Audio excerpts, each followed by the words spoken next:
So, part two, the history of spawn psychosis.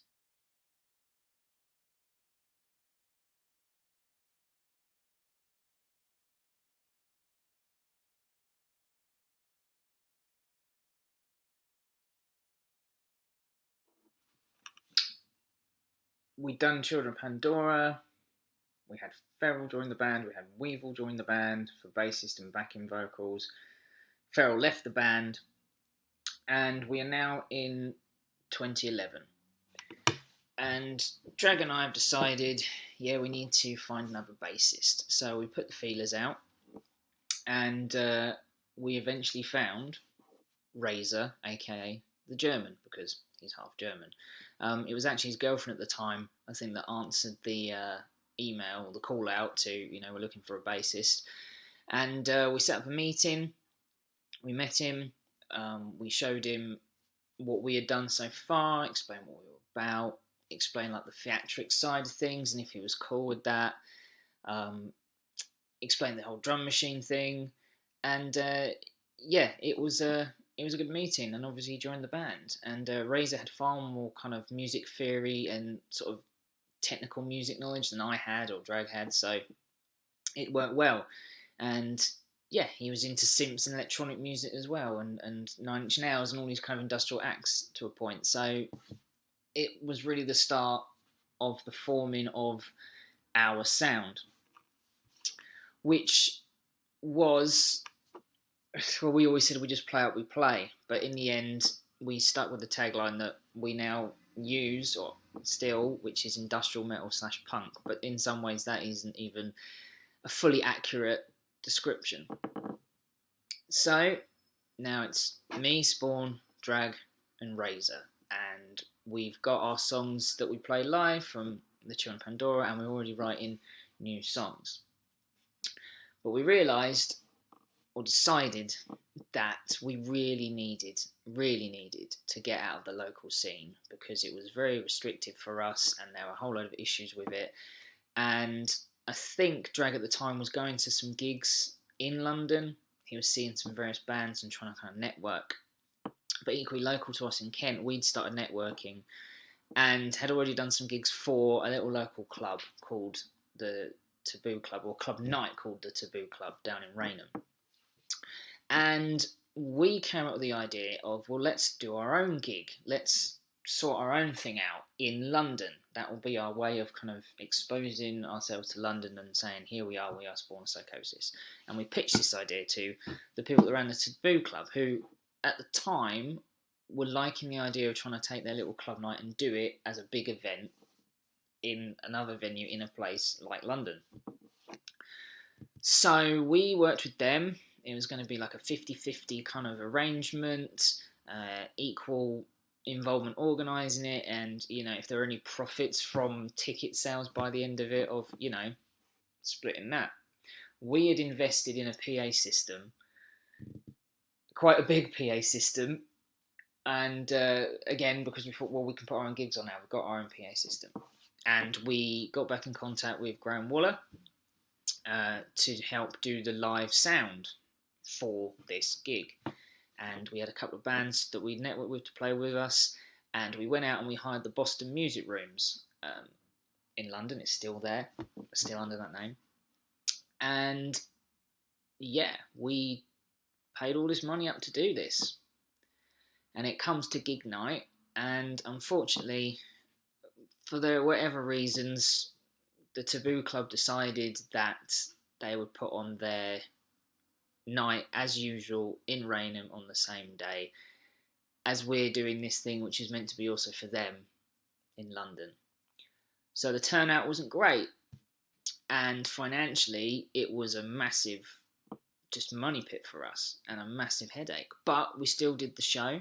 It was the first gig with RAZORR in the band live. It was the first and last time he decided to wear makeup and that kind of thing on stage, which was fine. And unfortunately, it also was the last gig with Weevil.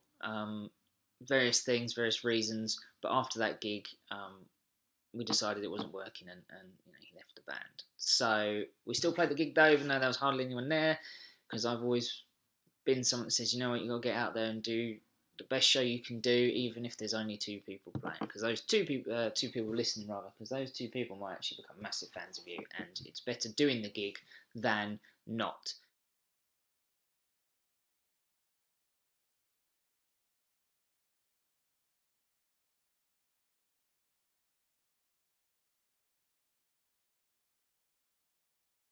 Our first gig in London was one we put on ourselves, and yeah, it wasn't great for a turnout, but it was a big learning experience for us, and that's kind of half of the battle.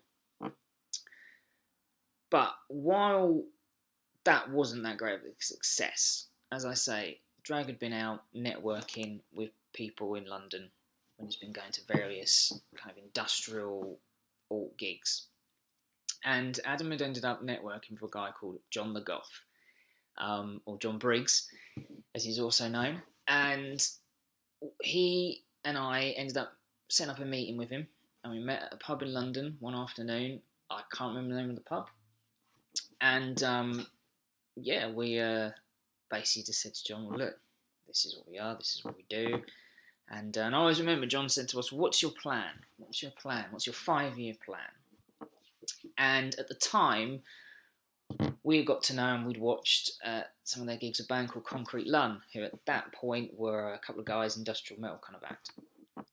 And I said to John, or maybe me and Drag, kind of as a joint thing, said to him, well, we want to be where Concrete Lung are. We want to be able to be playing gigs with, you know, going up the bill on gigs, playing with like-minded bands, networking, and, you know, making money at least so we can just put it straight back into the bands. You know, that was the thing. Like we want to, you know, want to sell our music, sell our merch, and just make sure at the very least that is keeping the whole thing ticking over. And we played John some of our music, and I believe at the end of that he was kind of like, right, I really like you guys, really like your attitude. Yeah, I'll be in touch, because John at that point had his own little promotions company called Inquisition, and he also helped / worked for a much bigger kind of promotions company in London called Flag Promotions. So that was a really good meeting, and that was how it was left. And then I'm not sure exactly how long after that, but he then gave us the opportunity to play a support slot with Sarah Jezebel Diva.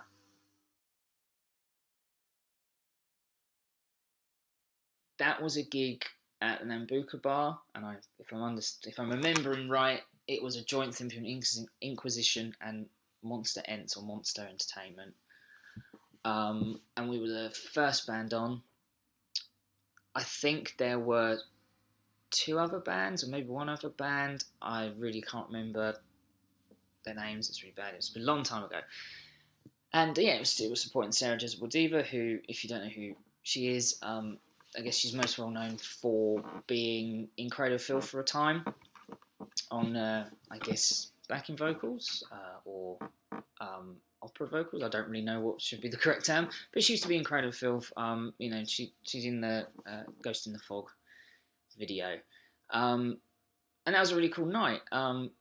It is one of those memories I have, like so many, that are, you know, there's lots of stuff that went on that day. You know, the memories aren't just about the gig itself.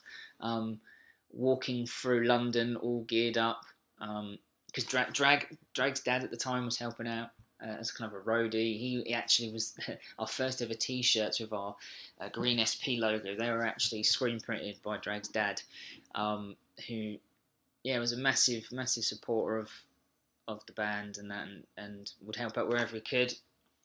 And if I remember right, I think Drag's mum and dad were there, and they were driving the van up, I think. So Drag was with the majority of the gear, and off he went.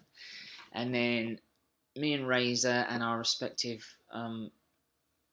crew, friends with us and our girlfriends and that at the time, we were at the hotel, and I can't remember which hotel it was, but we were in a travel lodge, and we were like, well, I was like, hey, we can walk it to the venue, it's not far. It was a lot further than I realised, and there's us walking all through London, all well, I at least was pretty much all stage makeup up. I was in my stage gear, spiky hair, the whole thing, carrying gear on my back, putting it. It was a whole thing. So that always sticks in my mind doing that walk. And yes, we played the gig again, first band on. So there's not necessarily loads of people there, but it was good, and it was a learning experience for us because in our mind this was our first quote unquote proper gig. It was with a promotions company. It was supporting a known artist, a known band, musician, and it wasn't something we had to do and organise ourselves and chuck a load of money into. And that was really the start of us trying to kind of get our way into the London alternative scene. Because in my opinion, compared to what we had seen locally to us, it truly was like an alt scene. There was punk, there was metal, there was industrial, there was everything in between, every weird combination. And the thing was that they were far more open, and the people that go to the gigs were far more open to seeing something a bit different. That doesn't mean they necessarily became your biggest fans, but they were far more open to seeing different things. And again, we were using a drum machine. Again, it wasn't we didn't want a drummer. No one ever kind of came forward, so we just wanted to make music. So for me in drag, it was very much like we need to get involved in this because people actually will kind of take us a bit more seriously, or see us as a unit and not kind of make big deals out of what we do or don't do, technically or musicianship or gear wise. So yeah, that was our first proper London gig, which was Sarah Jezebel Diva at the Nambuka Bar.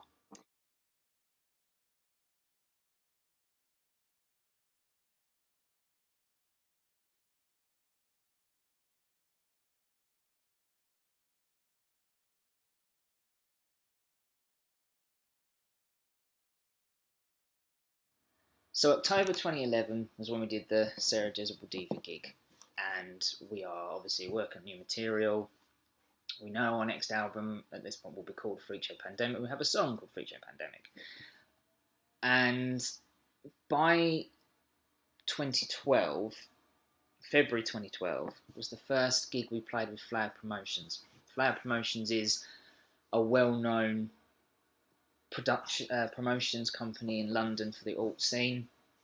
They're very closely linked with the club Electroworks, and through John putting us forward to the guy who runs Flower Promotions, which is Frank Drake, we got a slot supporting Julian Kay. I wasn't familiar with their work. I as soon as Drag told me that their lead singer was the guy from Orgy, I knew who that band was, and obviously that's like, wow, that's great, that's amazing, wow. And Electroworks. So we're at the point where we're already kind of ticking our little list off. And yeah, we're now on the Flag Promotions bill, and we're playing at Electroworks, which is it's a world famous alternative club.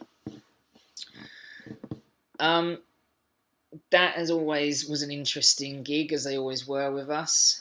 And again, was the start of us just learning about how things in gigs don't always necessarily go to plan. Learning about when your first band on, your sound check is probably about 5 minutes.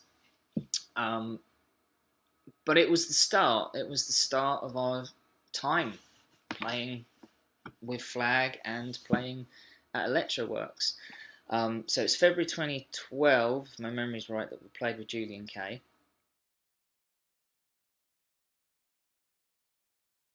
And by April 2012, we had scrabbled all the money together that we saved, and we hired Graham Waller again, and we were going to go and record our second album, Freak Show Pandemic. And we spent a lot of money on it because we wanted to go to a recording studio that wasn't local to us, and we wanted to spend time, living there, basically doing what, we felt everybody does, and this is what you need to do as a band. So we hired out the Parlour Studios up in Kettering, famous recording studio, and we were there for, I think it was a week, might have been 2, and we essentially recorded it, mixed, I think kind of mastered it, but we'll get into that later in this story. You can see all the making ofs from that time on our channel here. I'll put a link thing somewhere on the screen. And again, it was a laugh. There were a lot of highlights and a lot of good times, and it will always be one of my one of these memories of this little idea I had, when it was just me actually doing something with it. We were doing things, we were making music, we were playing alongside known bands, and we were doing it our way. And yes, we were kind of gravitating into gigs that were this industrial metal hybrid. We weren't playing with quote unquote, full metal bands like I thought Spawn and Psychosis kind of would be, sort of a kind of weird old school metal band. It was evolving, it was changing, and everybody now was having their input. It wasn't just me writing songs and saying, here you go guys, learn this. We were all putting ideas in, and we lived up there at the studio. Crazy times, it really was, in the best possible way. Emotional times as well, because on Freak Show Pandemic we had the song Mother, which is about when my mum died when I was 7 years old, and that was obviously a very emotional song for me, and it needed to be, and it needed to be honest, and it needed to be raw.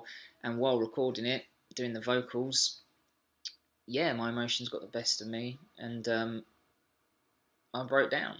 And I vaguely remember, after doing the first take of the whole song, there was one point where I broke down, so my voice just cracked. And I do vaguely remember Graham tapping on the, clicking on the control desk to speak into the headphones to me, and said, I feel bad asking this, but can you redo that part? And I composed myself, did it, and I'll admit, by the end of recording the vocals for that song, my emotions were so just there. I completely kind of broke down, and I'm not ashamed to say it, because it was a cathartic thing for me to do that song. And by the end of our time there, the song sounded great, and I think in the last video we hit the button. I think the whole point was going to master it there. There have been loads of technical issues over there. I don't even to this day understand exactly what happened, but it was something like the files we thought we were bringing weren't there, and Graham and RAZORR actually spent most of the days up all night drinking a ridiculous amount of incredibly strong coffee to essentially reprogram drums and other things that should have been there but weren't. And in hindsight, even after that, and we got it back, there was some other technical issue, and Graham was like, guys, something doesn't sound right with these masters, and Graham had to do a load of post-production. And in the end, we have the Freak Show Pandemic album. And again, in hindsight, yes, a lot of things maybe could have been done better, but that's part and parcel, I think, with this creative process. Hindsight's always 20/20, and there's always something you listen back to and go, oh, we could have done this, we could have done that. But we done it. So 2012, Freak Show Pandemic comes out. We're playing gigs in London, we're playing gigs for Flag Promotions, and we've got a new album out that's, in our opinion, was solidifying more of this idea that we're an industrial metal punk band and fitting in with our peers more.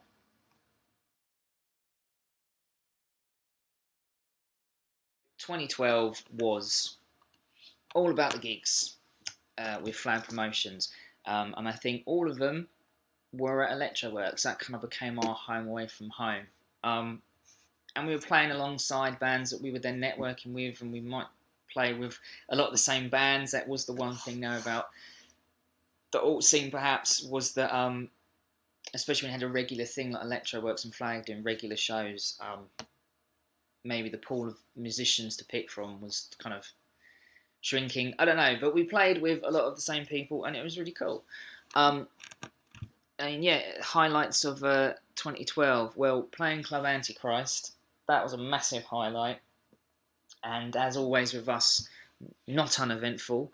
Club Antichrist if you're in the alt community, is a very well known club slash fetish nights, and it is actually an awesome place. And when we played there, it was still in Vauxhall, and its original venue, and that was an awesome venue.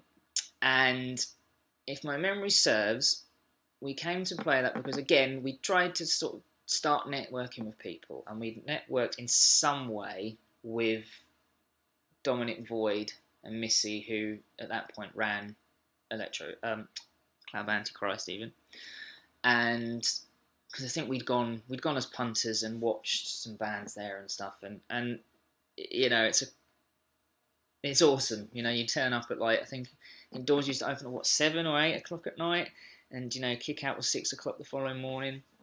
So anyway, and if my memory serves, Club Antichrist posted up that they needed a band, and my girlfriend at the time, Katie, she saw this post and shared it to me and Adam, and I was like, oh, I'll put my name forward. Psychosis will play this. Not expecting us to get it. And then Dominic Void replied with, okay, you've got it. And then it dawned on me that I now had to try and organise us all going and playing this gig in, I think it was 3 or 5 days away from when they said we could play it. So I phoned Drag and was like, so dude, how do you feel about playing Club Antichrist? Cool, you're in? Great, we need to try and organise it in 5 days or 3 days. It was at least, at most a week we had to plan this. And somehow, from pure grit and determination, perhaps some begging as well, because I think our buddy James, poor old James, was still helping us lug gear around and travel to places, we made it happen. And we played Club Antichrist, which was a massive deal, and probably one of our best crowds. And again, we were networking, making friends, making fans, getting into our niche, getting our groove. And then, of course, there was all the flag gigs we did at that time as well. We played with Dope Stars Inc. in June of 2012, if my notes here are correct. We played a Halloween gig at Slimelight, again with Julian K.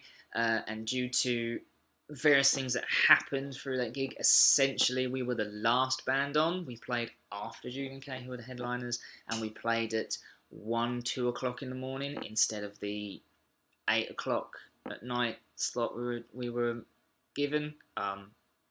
Whole load of things happened with that, but it was still a great gig, still fun, and yeah, we were now kind of, I guess, part of the scene there. We were part of the furniture, perhaps. We were part of these bands that would regularly play as support slots.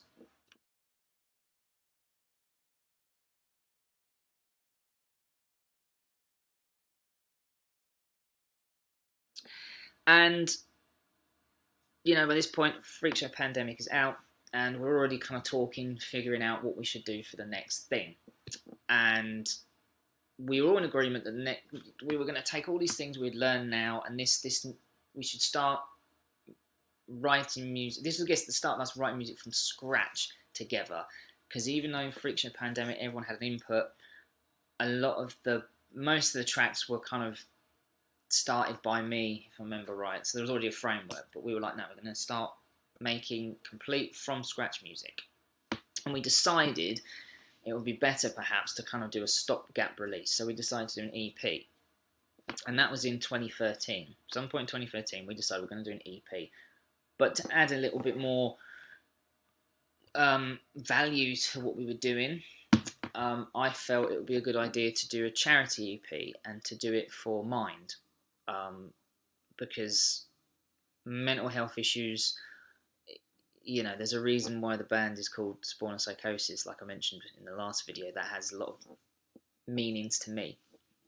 And, you know, we'd all known people who had mental health issues. You're looking at one. So we decided to do an EP, and we called it Mind Over Mania. And it was probably the start of us kind of putting a lot more experimental kind of stuff in. Razor was doing lots of sampling and found noises, and and things. And yeah, I mean, that release for me, I guess, is sort of a missed opportunity because for reasons I can't remember why, we decided to kind of, branch out and kind of network with other recording studios or producers or whatever, get a different vibe from things. And whoever it was we asked to do this, mix and master this, because from memory, all the recording was done by us. As I say, Razor was very on the ball. He studied like music and music production at uni and stuff. So I think a lot of it was done by us. I don't think there was anyone else involved from memory. So we did all this recording and post-production, pre-production stuff rather, and we sent it off. And then we get it back, and as mixed and mastered. And the vocals were very low in the mix. At the time, I was still very, to be honest, I still am, I guess, in ways, insecure about my vocals and if I was doing things right. Still no vocal lessons at this point, and I could tell I wasn't doing stuff right because my voice was always haggard. But I thought it was me being a bit silly, and because I'm so intent on hearing my vocals higher up. So we released the CD, but in truth, the production of it wasn't that great. In fact, one of the reviews it got, the reviewer said, because they thought this release hadn't been mixed and mastered, they said something in their review about how something like good ideas and thoughtful, and it's for charity, but it needs to be mixed and mastered. And I got in contact with them and said, no, it has been mixed and mastered, but obviously something clearly has gone wrong. So they amended their review. So 2013, did this EP for Mind Over Mania. We sold them, we made money for Mind, we donated money, so it did its purpose. But there were some good songs on there, and I guess if I was able to go back and remaster a release, I'd probably do that. But I don't know if well, I certainly don't have the pre-mixed, mastered versions of the tracks, so I don't know. Who knows? But yeah, we done our bit. We had a release. We would play the song "Coffin Light" off of that one live for that little short period of time. Also during 2013, the starts of Altfest, I think had started coming to fruition, as in, I'm not going to go into it because it's anyone that's in the alt scene, particularly in London, will know the whole drama of Altfest, I'm sure. So I'm not going to go into it, but essentially, I believe somewhere in 2013 was the start of Altfest being planned, and we were one of the bands that were going to play it. We were on the bill, and Altfest never happened. Again, that's a whole long story, and it was a bummer, but in the grand scheme of how it affected everybody else that was going to play Altfest or be involved in it, it was a shame we didn't play it. It's a shame it never happened, but we didn't lose, financially, anything like that. We just kind of, booked holiday off, and then it never happened. So that's that. The rest of 2013 into 2014 was all about writing music and playing flag gigs. And in 2013, we played a support slot at Islington O2 supporting KMFDM, which obviously is a big deal. And again, being first band on, and if I remember right, it was on a Saturday, this gig, and it was at a really early time. Open doors, I think, was 6 or 7. So, a lot of people were still commuting to see this gig. So when we came on as first band at this gig, yeah, it wasn't as big as a crowd as we thought would be there, being the Islington O2, but it didn't matter. We turned up, we played, we still did it, and it was great. It was really fun, and again, another moment of us feeling like we were really kind of finding our place, and that working with Flag was helping us do that.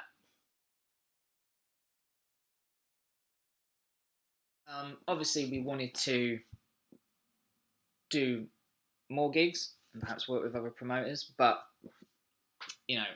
Islington O2, KMFDM, you can't really knock it. At some point in 2014, Razor felt that because obviously we were layering guitars on album, that he wanted to play guitar live as well. And we said, fine.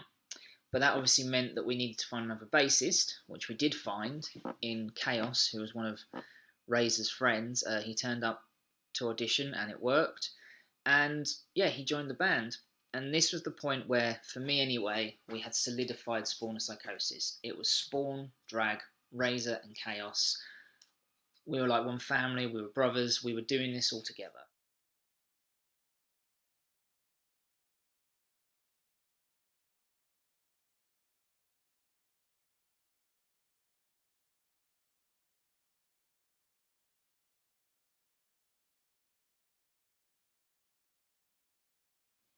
And we were now putting together what we wanted to do for album 3. And this was going to be written all from scratch, everyone putting their part in. We were also going to learn from all the various mistakes, or, you know, in hindsight, things you would change about our previous releases when it comes to production. So we were going to do as much as we possibly could pre-production ourselves, so we could just take these files, you know, dry guitar takes, for example, that are spot on, and we can just take them to another studio and, you know, reamp them if needed.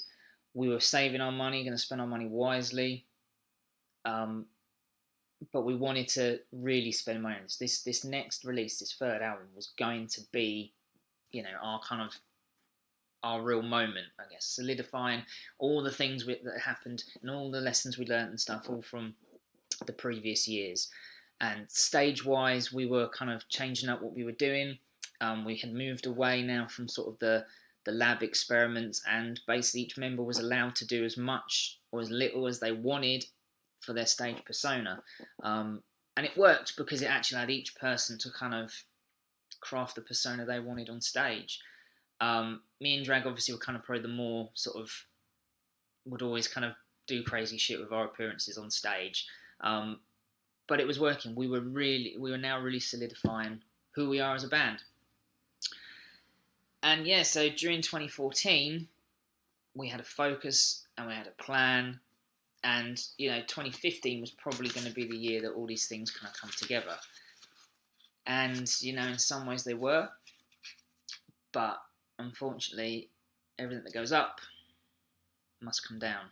And that will be a story for another time.